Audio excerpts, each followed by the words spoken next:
Ladies and gentlemen, good evening and welcome to another edition of Jacked Up with Jack Hillgrove, live on the WTOV9 digital platforms on YouTube and on Facebook. Got to come clean, got to come honest to start the show. Apologize for missing last week. Caught a little bit of a sniffle bug, and I wasn't able to come into work on Tuesday. Had to call off sick. Actually was scheduled to assist our news department in helping with coverage with the West Virginia primary elections. Had to miss out on that as well. So we missed out on a bunch of stuff last week. We were dealing with a little bit of a bug, but we are back and we are ready to go for another live edition of Jacked Up, and it is a pretty big one today. We have day one of Steelers OTAs in the books. The Pittsburgh Steelers organized team workouts are complete for day one. They'll do 9 more of these leading up to the mini camp June 11th through 13th, and then they'll take about a month, 5 weeks off, and then, of course, hit training camp in Trib at the end of July, leading up to the first game of the 2024 NFL season. It is quickly approaching, ladies and gentlemen. It is fastly coming down the pipeline. I know it's we're getting ready to get into the dog days of the baseball season, but NFL football is right around the corner. So we'll talk a little bit about day one of Pittsburgh Steelers training camp with Trib Total Media's Tim Benz. He'll join the program around 8:15 this evening. Tim was there today, and we'll get the scoop on a couple of storylines. We're going to talk about a couple of them first before we bring Tim into the program. The first one being Cam Heyward. Now, if you're new to the program or if you're new to, following the Steelers, Cam Heyward's been a cornerstone of this franchise defensively for the last 14 years. And if you've got anything to say at all, please don't be bashful. Leave a comment, say hello, and we can talk about whatever you guys want to discuss in the world of sports. So Cam Heyward getting set for his 15th NFL season, 35 years old, just turned 35 at the beginning of the month, and he is due $16 million this season, a cap hit of about $22 million and change. It's the second highest on the team. And at 35 and that mark, you think to yourself, you start to plan for the future, right? You start to plan for life with the Steelers after Cam Heyward. Heyward missed 5 games or 6 games last year due to an injury, only played in 11 ball games. And people were starting to question whether or not he'd come back for this season. It wasn't crazy talk. It wasn't, consuming everybody, but people were asking the question, and it was a fair question, whether or not Cam Heyward would return to the Steelers this year. He obviously plans to, but he's not at OTAs to start the offseason team organized activities because he's holding out for a contract extension. And we've heard reports of him maybe asking for a 2 or a 3-year extension and due for $20 million a year, which is $4 million more per season than what he's making right now or what he has made on the current deal that's expiring at the end of this season. And Heyward, 35 years old, coming off a season where he only played in 11 ball games, only 2 sacks. Now, not a great mark by any stretch of the imagination, but 2023 was the first time since 2016 where he played in less than 15 ball games.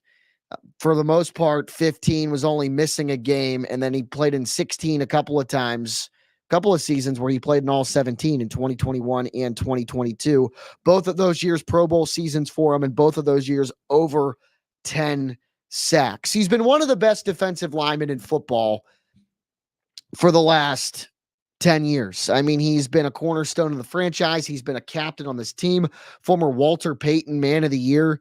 I mean, he's the face of the Steelers franchise, or at least one of them.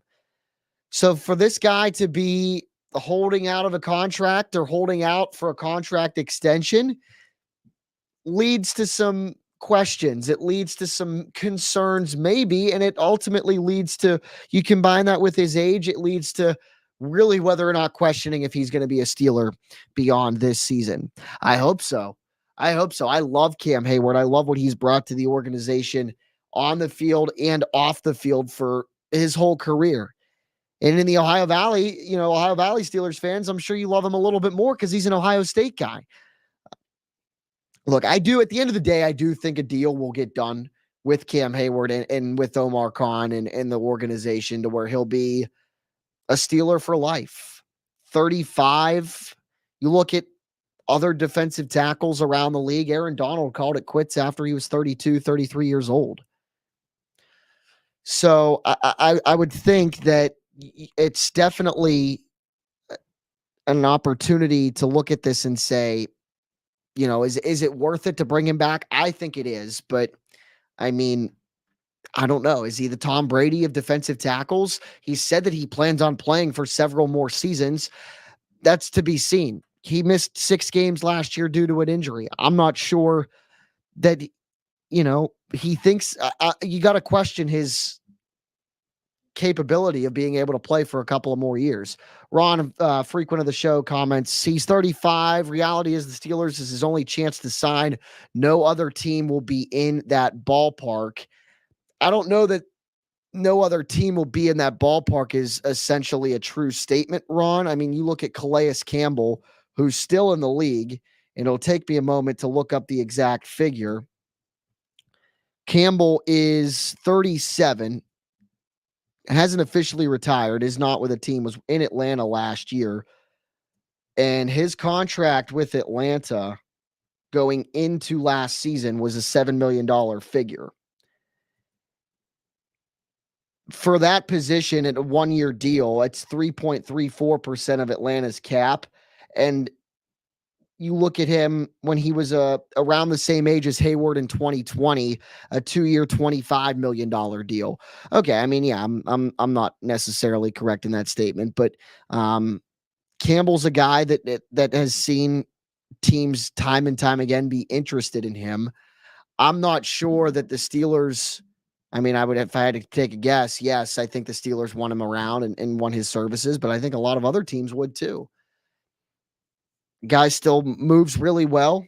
Guy still plays the position at a high level. And above all, he's a good locker room guy. He's a tremendous leader for maybe a young team that's not spending a whole lot of money right now that needs help defensively. Yeah, they might toss a number out similar to what he's demanding, maybe similar to what it is right now. But I think at the end of the day, Cam Heyward wants to be in Pittsburgh. He's been here his whole career, and I don't think that's going to change. And I anticipate a bounce back year from him as well. I mean, you look at the last 2 years, 10 and 10.5 sacks in 2021 and 2022. I mean, he's been a defensive force inside with 15 and 14 tackles for loss. And then you go back to really the best season of his career was 2017. 12 sacks, 16 tackles for loss. So he still can definitely play and still can definitely add value to this defense. It's just a matter of, is a deal going to get done? I bet you it does right around training camp, maybe similar to when we saw Deontay Johnson's contract get inked a couple of years ago. I remember covering training camp, and I remember a couple of weeks into training camp, or actually might have been even at the end of the first week, that Cam Heyward or that Deontay Johnson's contract was inked. So in typical or in good fashion, Tim Benz is a couple of minutes early. So if he's ready to go, we'll bring him into the fold. Tim, thanks for taking some time with us this evening. Steelers OTAs day 1 in the books, talking a little bit about Cam Heyward, obviously absent from OTAs, holding out for a contract extension. I know Mike Tomlin spoke today, kind of played it coy, preferred him not to be there because it can spend more time getting familiar with other guys. But in reality, what do you think is the mindset and, maybe Mike Tomlin and Omar Khan's mind of, what's going on with this situation? I don't think it's anything that they haven't seen before in recent years and had to deal with in recent years from the likes of TJ Watt and Deontay Johnson. Contract strife is pretty common with the Steelers these days. Actually, I think in this case, Jack, they've got less on the line.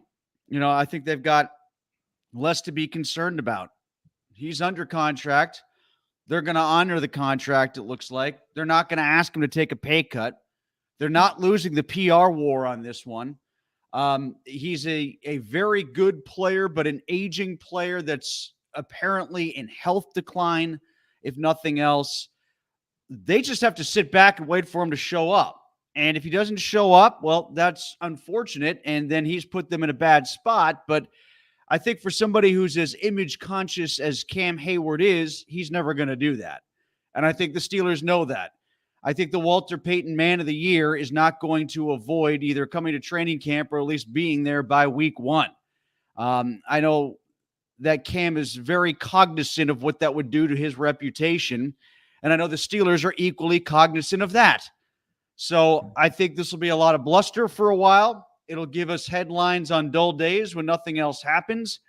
But the absolute worst case scenario is there's some rock throwing back and forth between Cam and the team and maybe the agent and Omar Khan, and that'll be it. Yeah, and I mean, you have to look at a couple of the other ones that have gotten done in recent history. I mean, Deontay Johnson with obviously he's not with the team anymore, but that didn't seem to stir up a whole lot of ruckus within the organization. Minka's deal, TJ's deal. Under Omar Khan, I mean, he's been there and now he's in the big seat. It seems like that they're able to go about this and go about contract extensions in a way that is maybe quiet, a little less disruptive towards the big picture and what's going on. And you couple that with the fact that, like you said, Cam Heyward's the Walter Payton Man of the Year, a guy that loves the Steelers and is a big locker room guy. I don't think that we're in store for anything drama filled with Heyward in his situation right now. Do you think so? If anything, he's creating it. If anything, he's the one that's going online and sniping at reporters. He's the one that's going on his podcast and saying, quote, screw the people who say that I should get a pay cut. It's all coming from Cam. So it's not like the Steelers are doing much of anything besides just sitting back and letting the action happen, to be quite honest. Again, he's under contract. All they're doing is paying him his money. So, from Cam's point of view, I could see why he wants to get them on paper as having him on the dole for the next couple of years. But the Steelers aren't dumb. They're not going to. The only thing that I would see them doing in terms of extending his contract is to basically piecemeal out what the hit is this year. But I think they're viewing it as if he really is healthy, and he really is worth having on the team to begin with, then we can eat $22 million this year because of our quarterback situation and because of a lot of other situations that we have worked out already. Like, we actually are in a position where if he's a defensive lineman in decline, $22 million we can handle this year, maybe even easier than 10 or 12 next year because of what they're going to have to do at quarterback potentially. Like, God forbid, what if Russell Wilson works out? Yeah. You're going to have to pay him. God forbid, what if Justin Fields works out? If Russell Wilson doesn't, then you're going to have to pay him or sign someone else. So it's actually in a strange way. It doesn't sound like it makes much sense. Easier to eat the 22 against the cap this year. Now, here's a for instance, Jack. They are so cognizant of what they don't want to put on the books for the future that they refuse to cost control Najee Harris for $6 million. And on offense, Najee Harris had the ball thrown or handed to him a quarter of the time last year. And they don't want to put that on the books for next year at $6-something million, whatever it was. It's nothing. It's 2% of the cap. So they obviously don't want to pen themselves in due to risk of injury. And I get it. Running back's a lot more replaceable position than defensive line is. But they got to 10-7 last year largely without Cam. And maybe it would have been better if Cam had been there, but that's the Cam of his Pro Bowl years, of his all pro years. And I think that the Steelers just have to be pragmatic on this one. They got to be, that's the word I'll use. They got to be pragmatic on this one. Yeah, it'll be interesting to see how it all plays out. And you brought up Najee. I saw late today, but Coach Tomlin said that was a team excused instance with him showing up to practice late today. Let me put it this way. I saw him get to the parking lot. I was a little late myself. Okay. But I saw him get to the parking lot, and he was talking to one of the trainers about getting equipment, and he was out there quicker than I was. And I didn't have to put pads or a helmet on, or cleats. So he got out there pretty quick. I literally think he might have been stuck in traffic or his flight was late or something. Yeah, and I mean, with his situation, and there was a lot of, did the agent, or did he tell the Steelers not to pick up the 5th-year option? There's a lot going on in that situation too. And given that how he is, towards the media when he's available to speak, how do you see those situations with him playing out, when he does speak? I don't know if he did today or not, but how do you see those situations playing out? I didn't talk to him because when he was by his locker, everybody was talking to George Pickens. And if you get Pickens at this early stage, you get Pickens, especially when there's so much to talk about with the quarterbacks and with the wide receiving core after Pickens, which is something I'm sure we're going to get into at some point. But, this is, again, something that doesn't have as much stakes attached to it as the name of the player would suggest. Because if they wanted to, in an absolute worst case scenario, and I don't think they'd do this, they could franchise him, but why would you do that? Like I just said, they didn't want to pay $6 million to him next year, but if you sign him to a contract for, $20 million and break it up over a couple of years, you could wind up with sort of like a Derrick Henry or Aaron Jones kind of contract, So I don't think that the Steelers have painted themselves in a corner on this one, because if Najee Harris goes elsewhere, you go out and get another running back, which is clearly their desired strategy anyway. And if you want to sign him, you could actually make the cap hit for next year less if you want to get really creative about how you use the years in the deal. Although, again, I kind of think that's overthinking it. I said that when I wrote about it the day after it happened. It's 2% of the cap. Yeah. It's 2% of the cap for a guy who had the ball handed to him or thrown to him about 25% of the time last year. Like, to me, that's not a disproportionate amount to have on the cap, even if he does get hurt this year. No, I agree. And then there isn't a whole lot of stake anymore in the claim of, he has 3 1,000-yard seasons. But still, it's, the 1,000-yard seasons don't mean what they do as much in 17-game seasons, but he was still pretty darn productive. And for 3% of the cap, I didn't understand it either. Yeah. And couple that with saying how often he touched the ball, a quarter of the time. Yeah, I'm not put off by what the Steelers did. I just know that they're going to be in a position next year where quarterback is going to be in place somehow or another again. And if I had cost certainty of a running back that I know could be my starter for 2% of the cap, I wouldn't be off put by that. I agree. And if you say you might be able to, you might be able to get somebody cheaper. Sure. You could. But I mean, here we are looking at the Steelers at this point, Jack. They have a gaping hole at wide receiver, if not 2. They could use help at slot corner. They're thin at the defensive line behind Cam, even coming out of the draft.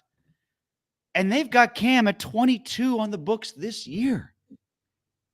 You know what I'm saying? So, they're not worried about paying Cam Heyward $22 million against their salary cap and $16 million in actual cash.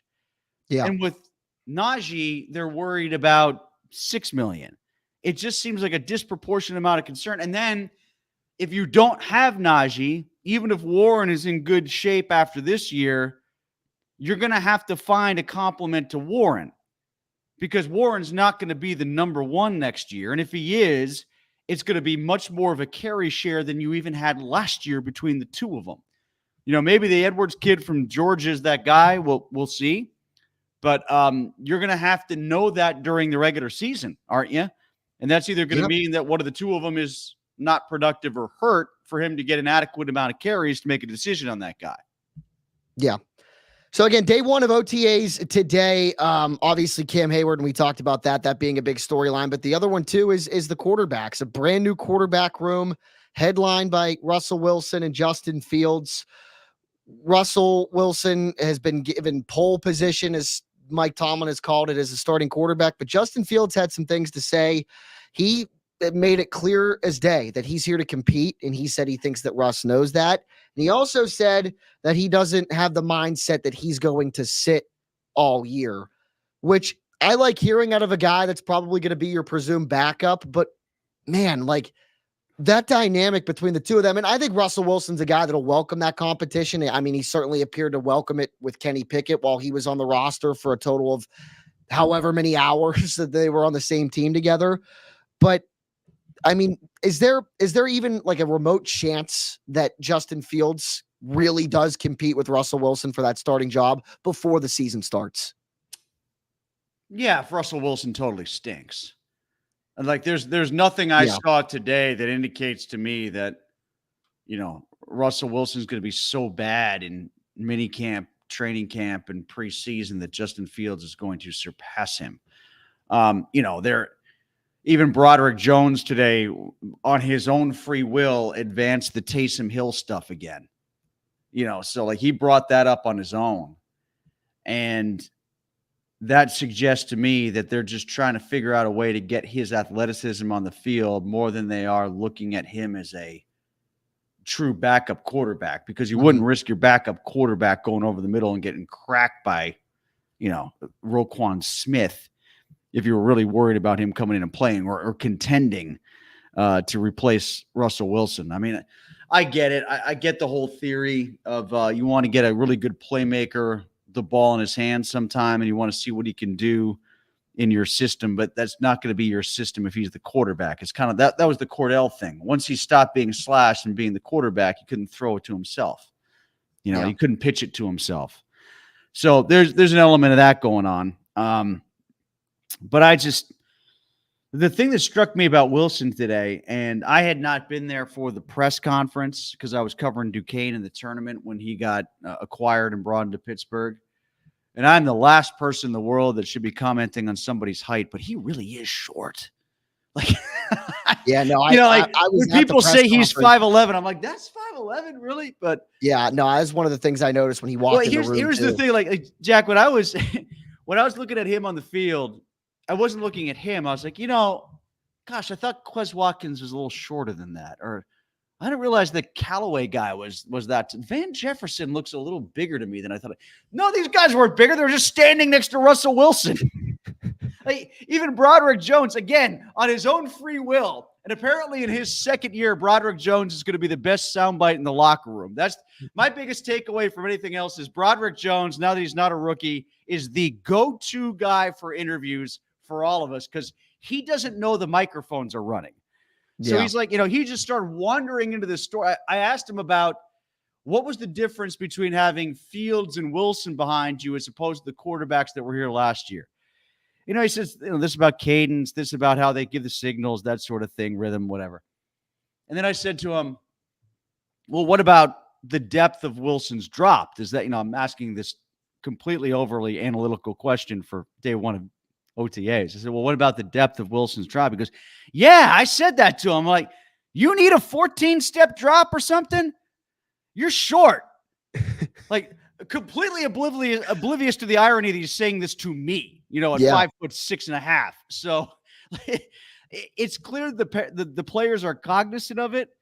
But I will say this, when Troy Fautanu got drafted and people were talking about how is he big enough to play tackle? I don't know. That was something that the Saints were conscious of when they drafted guys when Drew Brees was the quarterback. They didn't want big guards and centers, especially on the interior. Yep. Now, this is tackle. It's a little bit different, but I don't think Russell Wilson's going to hate having a 6'3" tackle if he can play the position well. It's just 3 inches lower. He doesn't have to look over. Yeah. And two, so with you bring up Jones and then Fautanu, a lot of people are saying because Fautanu was the left tackle at Georgia, but Michael Penix was left-handed, so it wasn't his true blind side. Washington, yeah. Yeah, what did I say? Georgia, sorry. do you anticipate, I mean, the move for the plan for Broderick Jones to go back to left tackle, or maybe Fautanu play right tackle? I mean, Dan Moore being there too still obviously equates into this as well because of the way that they've prioritized guys that have been there over rookies and stuff. But with Fautanu being the left tackle at Washington and it not being a true blindside tackle spot because of Michael Penix, do you think maybe that he'll slide over to right tackle? I think if he gets in there as the starting right tackle, I think you go back to the quote that Mike Tomlin had on draft night, which was how left-hand dominant all the action of the Washington offense was, which was coach speak way of saying they ran to the left behind him. They made a lot of their play action and run game and pass action off of their run game look like it was going behind him. Mm-hmm. And I think that's very easily transferable to the right side. Now, he might have some footwork issues. Like, it was kind of funny how Broderick Jones spent 99.9% of the time today talking about how he was fine going back and forth. He's not put off by going back and forth. If they come out with the ones on day one at Latrobe and Dan Moore is the left tackle and Broderick Jones is the right tackle, as they ended up last season, Jones made it sound like there's no big deal. And if Troy comes in midway through the season and I go back over, it's no big deal. But at some point, one of the reporters said, hey, eventually the plan is for you to go over to left. And then he said, eventually. That's the key word, eventually. Yeah. Like that stuck out to him. Like, he spent, like, again, 90% of the time trying to avoid making it sound like he wanted to go to left. But in one moment of truth, it was there. He prefers to be on the left side. And, Fautanu, if he goes over to the right side, not to diminish the guy because I thought he was a really good Steeler, maybe you've got a higher grade Willie Colon there, like a run grading right tackle that's a higher pedigree. They got Willie Colon was a good player, and they got a lot out of Willie Colon, and he gave them a lot. But maybe Fautanu has more to give, and they can get even more out of him. But it's the same kind of player, if you catch my drift. No, yeah, absolutely. On the defensive side of the ball, one of your colleagues today, Chris Adamski, talked about, guys from injury getting back, Corey Trice in a thin cornerback room, but Cole Holcomb, who I think a lot of people are questioning whether or not he's going to be able to get back out there, especially with guys like Patrick Queen and Peyton Wilson getting into the fold. I know Mike Tomlin talked a little bit about, Holcomb trying to get back into the swing of things today. What do you see out of that inside linebackers room, maybe with him? Because he was having a great year until he went down last year. Holcomb was. Do you anticipate him maybe trying to get back to playing or getting back onto the field this year? And, obviously Patrick Queen is going to be the guy in the middle of this defense this year. That's why they paid him $41 million. Yeah, I don't know last year if any of the three inside linebackers were great, but when they were all three healthy together before the first two of them got hurt, I thought they were pretty good as a collective. Like I thought the collective was good, the way that they all interspersed with one another. But Alexander's gone. If Holcomb comes back, I don't know how he comes back 100% or when he does. The value to Holcomb, quite honestly, might be not is he going to be ready in time for September, whatever it is, week 1, September 7th or whatever it is against the Falcons. Cole Holcomb's value might be coming back in week 8 or 9. Because, let's not kid ourselves. With the injury rate that we've seen at that linebacker position, Wilson, Roberts, or Queen is going to get hurt by the middle of the season. Yeah, and you draft a guy like Peyton Wilson who has some history of injury too. I mean, you can't overlook that. And Roberts is just completely overextended, and God bless him, he answers the call all the time. I can't say enough about how impressed I was where he was put in uncomfortable positions and largely acquitted himself quite nicely. So I'm a big fan of him and how he handled himself, but there's a ceiling on what you can expect in terms of playmaking versus holding your own, and when he's been kind of overextended. And there's also a injury risk for him because he's a veteran too. So, it's Queen should do everything. I think he and Roberts will be a good Batman and Robin combination, and then Wilson could fill in for both. But I would anticipate by the time Holcomb is truly 100%, if he ever gets back there, it won't be until midseason, and maybe getting a fresh Cole Holcomb in week 9 or 10 ain't the worst thing in the world, instead of him rushing back to try to be part of a 4-man rotation. When do they ever use 4 inside linebackers anyway? Like Robinson, I think actually would be a better player if he's gotten more exposure, but they've always been afraid to expose him because he doesn't quite know what he's doing. And there's never the snap count there to have the 4th inside linebacker on the field with so many DBs expended as they like to. Yeah, and back over to the offensive side of the ball, Ron comments about, Traylon Burks potentially in the mix to get traded to the Steelers. That's a name that was thrown around there and has been for a while. George Pickens is wide receiver 1. I mean, there's no secret about it now. What's that? I guess. I mean, like, is he really? Do we know that he's a number 1 yet? I think I don't think they would have. He's got number 1 talent. Is he a number 1 player right now in terms of route running, polish, consistency? No, he's their best guy, I believe. Yeah, I'm with you. He's their best guy, 100%. But I just hesitate to say he's he's their number 1. I don't know if he's a number 1. Yeah, no, I agree. And he said today as much too. I forget where I saw it on social media, but when the reporters were talking to him, he said that he feels like he's only like 80% of the way there. Like we've only seen 80% of his abilities. So that, I think, is him also saying that he has not been fully developed yet. With a veteran quarterback and Russell Wilson in a new system, is this a year for us to be able to see that? Maybe, but that remains to be seen. With this wide receivers room, I mean, I can't help but be a little bit concerned with what we just talked about with Pickens, questioning whether or not he's a number 1 receiver. And you throw in just a weird assortment of veterans like Van Jefferson and Quez Watkins and Calvin Austin, who's been there. Roman Wilson, I think, is going to be a big bright spot eventually down the road. But what's going on with this wide receivers room? And is there going to be another move to be made potentially, maybe before they report to camp at St. Vincent? Mike Tomlin suggested that there would be, or at least that they're willing to look to try to upgrade, and they should. The Treylon Burks thing,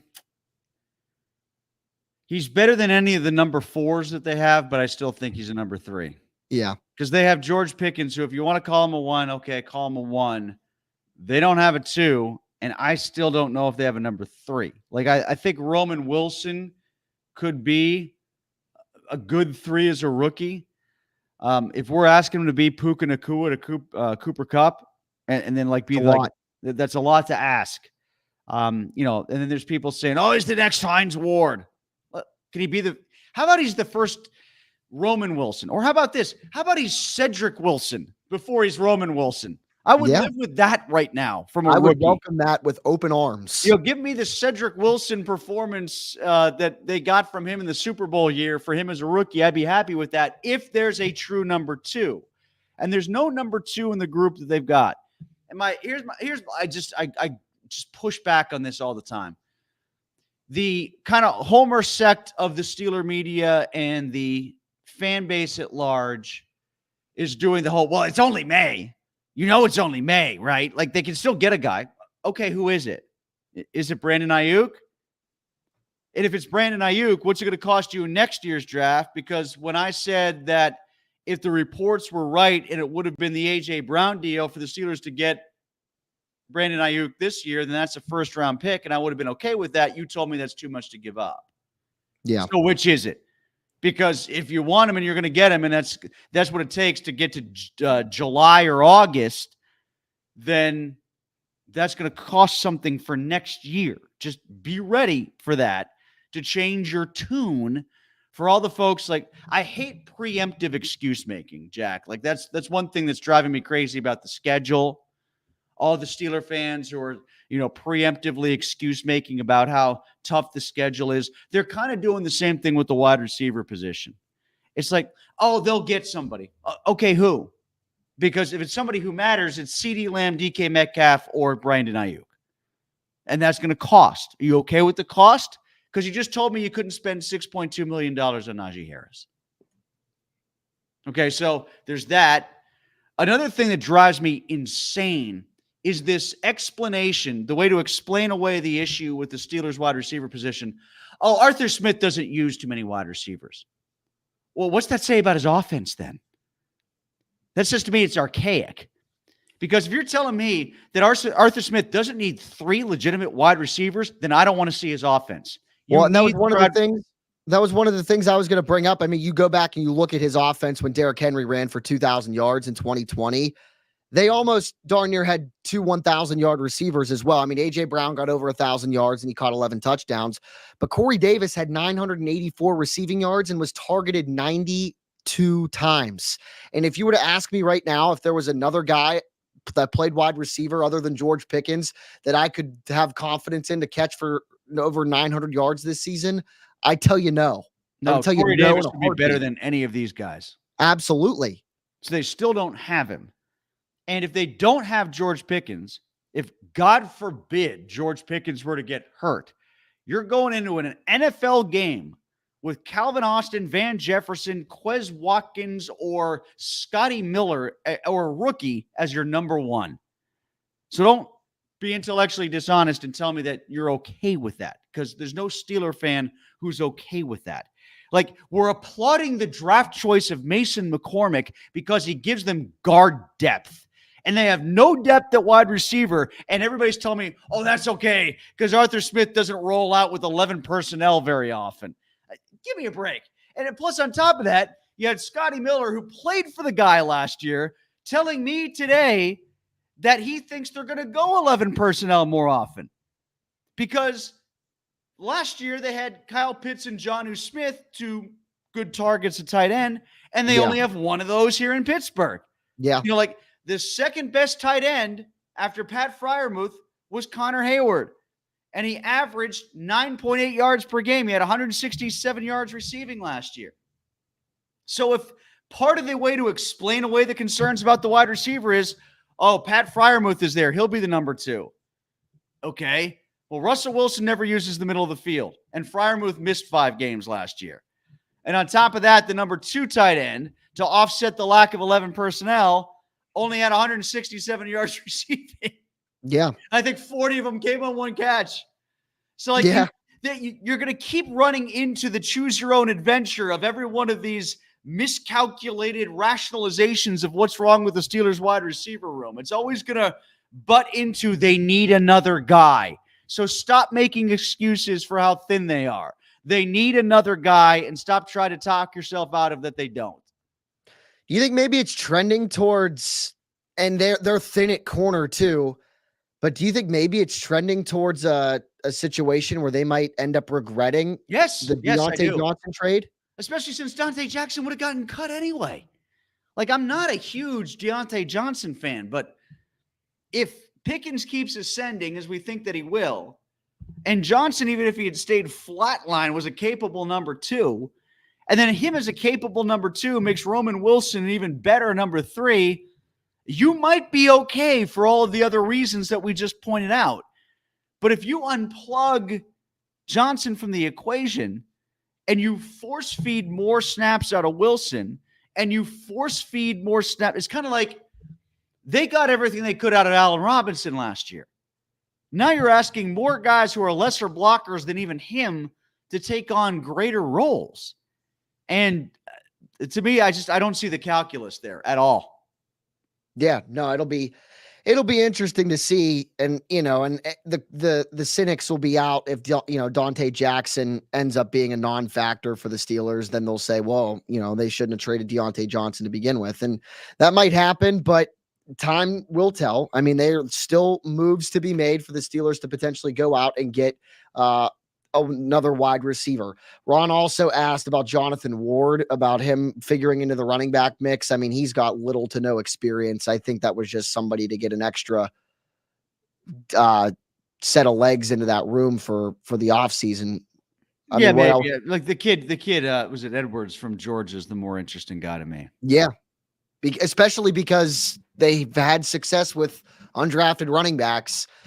the last one that they had that was undrafted was who they think potentially might be able to take over as a starting role next year if Najee Harris doesn't come back.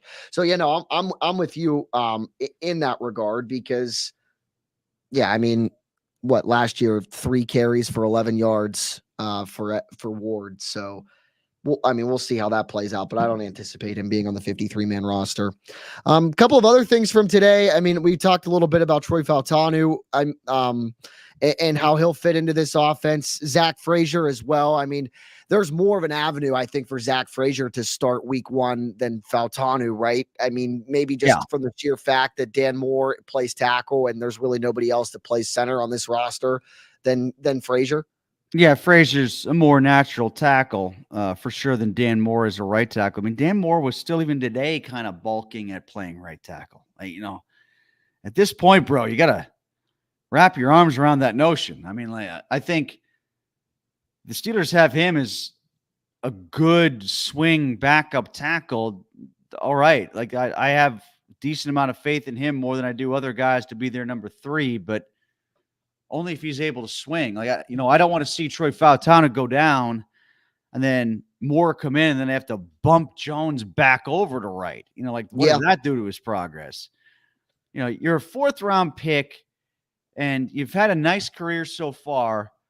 But just kind of embrace the versatility that's needed. They're sending you a message. They like you, but not that much. They ain't put a ring on it.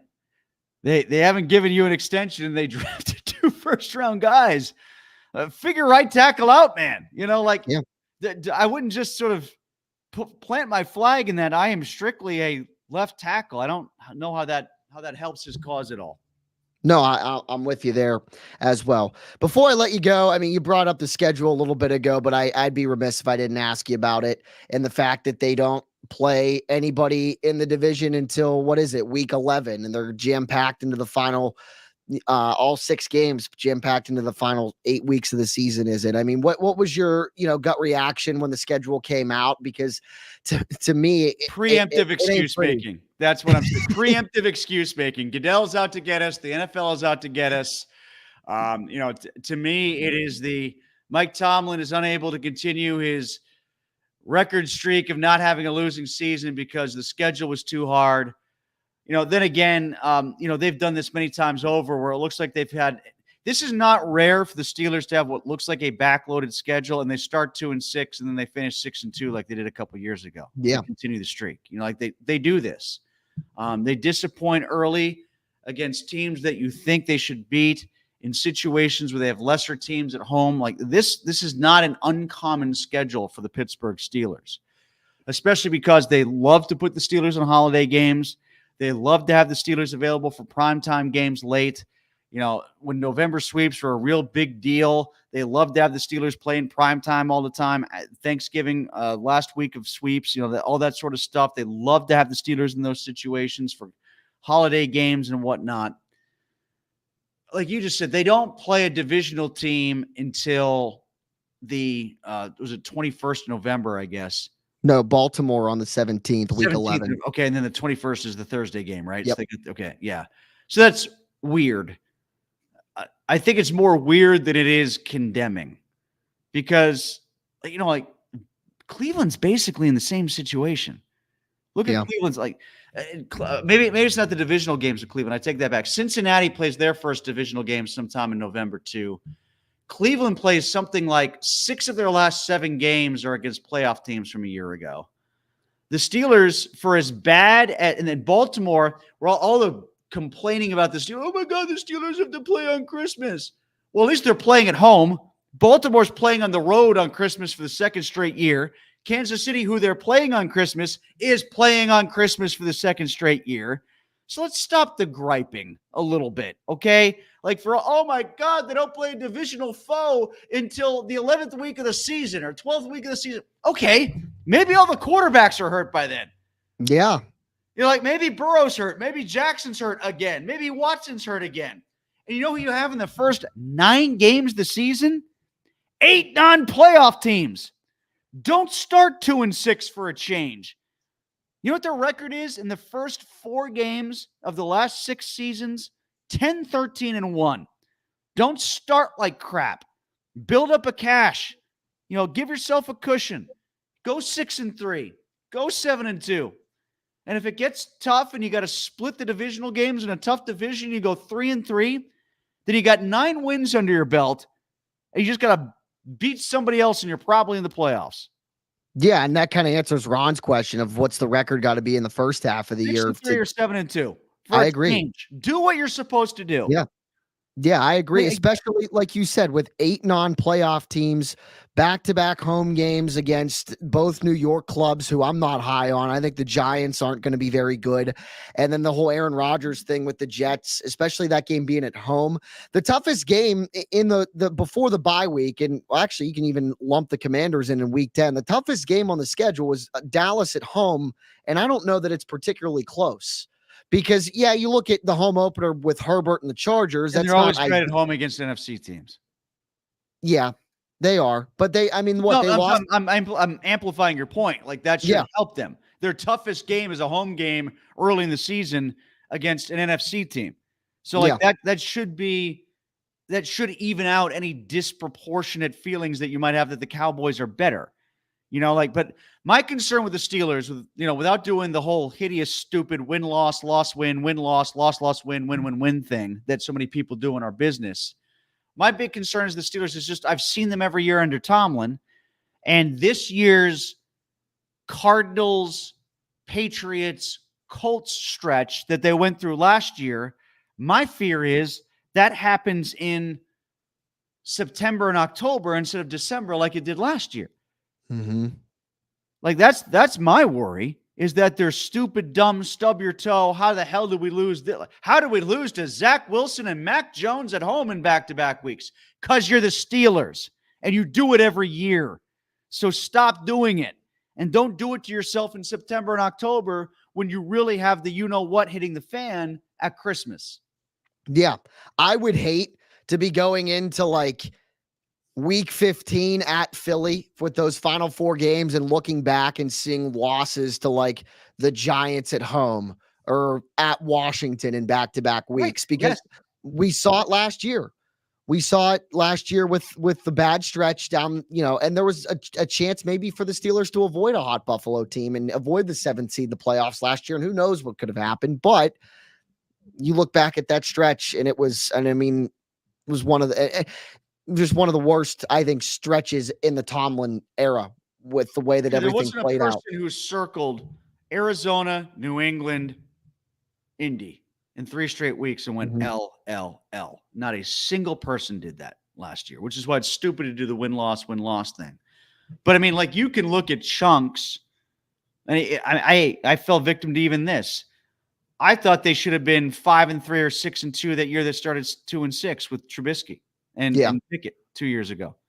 And then they closed strong with Pickett and beat teams they weren't supposed to beat. And, even this year, maybe they get the Bengals backups because the Bengals don't care at the end of the year, or they get the Bengals backups because the Bengals are in already and they don't care. You get those kind of fluky breaks. But I know I certainly looked at the schedule last year and thought they'd win at least 2 of 3 against the Patriots, Cardinals, and Colts. And I thought to myself, they'll probably lose 2 of 3 down the stretch because they never win in Seattle. Mm-hmm. They got to go and play Joe Burrow in Cincinnati, and then they got the Ravens on the road. They'll be lucky to win one of those. And it comes. I don't keep record of it, but I can almost guarantee you that I picked them to beat both New England and Arizona at home last year. Yeah, I picked them both weeks. I picked them both. If I'd done the loss-win thing, I would have said those are 2 they're going to get, even though it is a bad patch. You always hunt for the Tomlin loss game, and maybe I would have said New England's always a bugaboo, even as bad as they are now without Brady, and as bad as that team was last year and the last year of Belichick. I still could have circled that and said maybe, but I wouldn't have circled that and said maybe, flanked by losses by those other 2 teams as well. All right, Tim, last question I have for you. 9 more of these OTAs and then mini camp for 3 days in the middle of June before they head out to St. Vincent. Are there any other storylines that maybe you're keeping an eye on as OTAs kind of progresses here? I think we hit all the big ones. there's nothing else that really leaps out to me except for maybe who does step up in case the Cam thing really goes off the rails. We didn't spend a lot of time talking about the secondary besides Joey Porter Jr. and Micah Fitzpatrick. I just think how those spots are allocated is important to me. We're going to talk about every permutation between now and the start of the season against Atlanta. We're going to go over it 1,000 times, but I think we hit all of them. I don't know what else you can talk about aside from we probably didn't spend enough time talking about the secondary and who the true slot corner guy is and how the dominoes fall from there.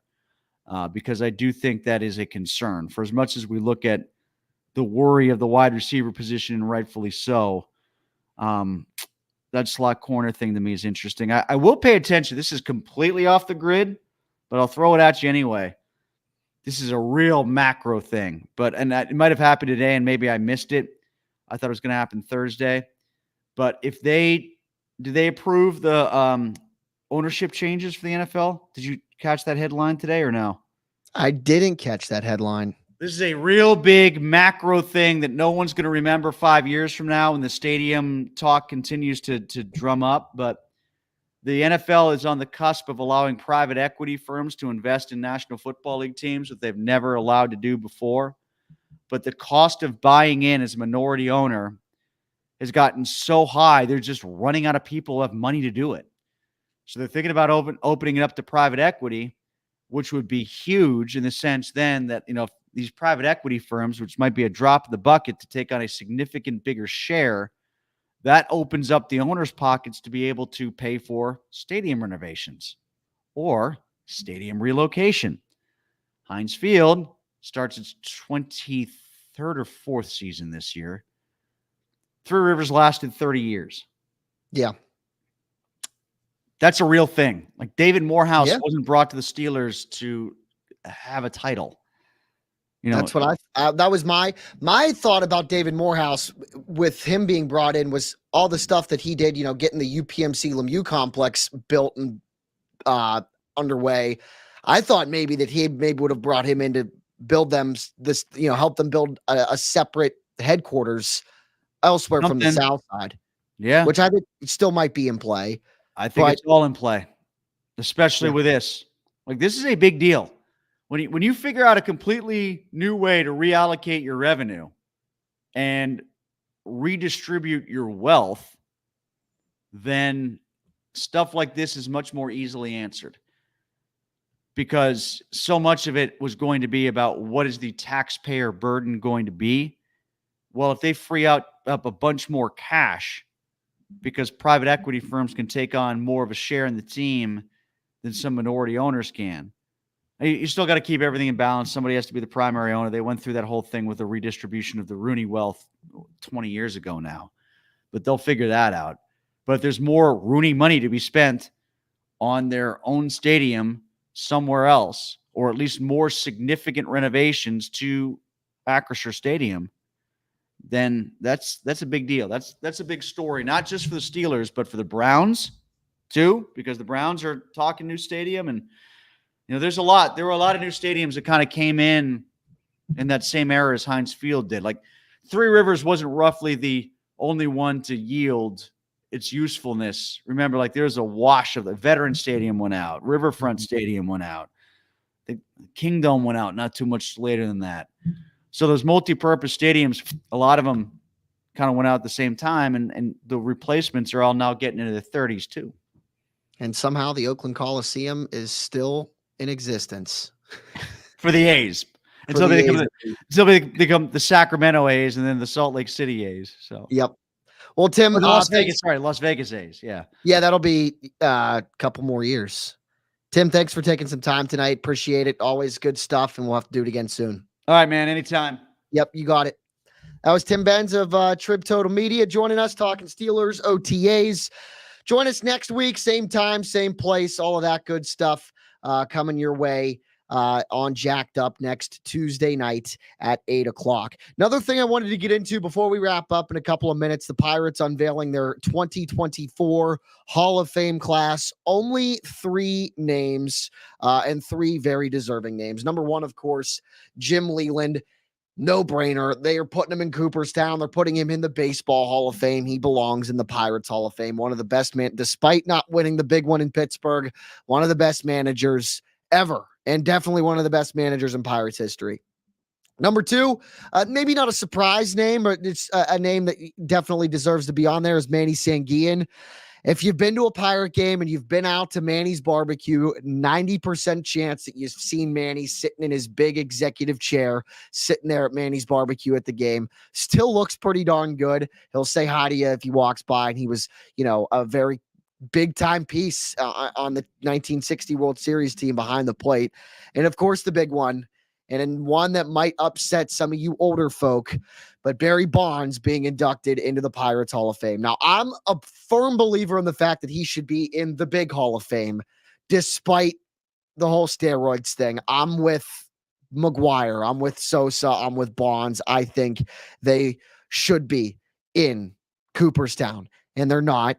It's a crime. So I think it's slam dunk. Well, in this case, grand slam home run for Bob Nutting and the Pirates to be putting Barry Bonds into the Pirates Hall of Fame tonight. That, of course, coming towards the end of the season. So Barry Bonds, Jim Leyland, Manny Sanguillen being inducted into the 2024 Pirates Hall of Fame class.